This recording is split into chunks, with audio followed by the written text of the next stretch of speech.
Aujourd'hui, je voulais vous partager un psaume démonté. On dit souvent que c'est un psaume qui a été chanté par les pèlerins qui montaient à Jérusalem. Psaume 121, la Bible déclare ceci: Je lève mes yeux vers les montagnes, d'où me viendra le secours. Le psaume commence avec une question presque fragile: d'où me viendra le secours? Les montagnes ici symbolisent l'obstacle, barrière, frontière qui te pousse à ne pas avancer. Si on analyse bien, on comprend que c'est le cri de quelqu'un qui ne sait plus comment s'en sortir. Exactement comme si la vie ressemblait à un labyrinthe. Mais pourquoi lui il précise que le secours viendra de l'Éternel? C'est parce que dans ce monde, il y a des gens, au moment où ils ont des problèmes, tu vois des cousins qui interviennent, des grands-parents qui interviennent, des parents qui sont aisés interviennent. Mais pour des personnes comme toi et moi, notre secours vient de l'Éternel. On n'a ni oncle à qui peut nous tendre la main. On n'a pas ni des relations qui sont très puissantes. Donc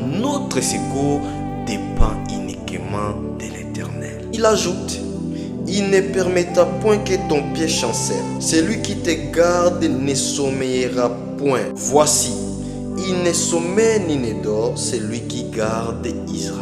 En d'autres termes, il essaie de dire ceci: le Dieu que nous prions, c'est un Dieu qui n'est pas distrait. Il ne sommeille ni ne dort. Malgré que moi, je suis submergé par des pensées, malgré que moi, je suis perdu en cherchant la solution, mais il y a un Dieu qui ne dort ni ne sommeille pour ma vie. Si je te dis aujourd'hui, tu n'es pas seul. Tu as un Dieu qui marche devant toi. Tu as un Dieu qui te précède, qui ne dort ni ne sommeille face à ta situation, qui ne dort ni ne sommeille face à ton problème. C'est pourquoi ne cesse pas de croire, bien que tu vois que tu n'as pas de relations auxquelles tu peux tirer de l'aide, bien que tu vois que tu n'as pas des amis auxquels ils peuvent te soutenir, mais j'aimerais te dire que tu as un Dieu puissant qui prend soin de toi. Soyez bénis abondamment dans le nom puissant de Jésus. Amen.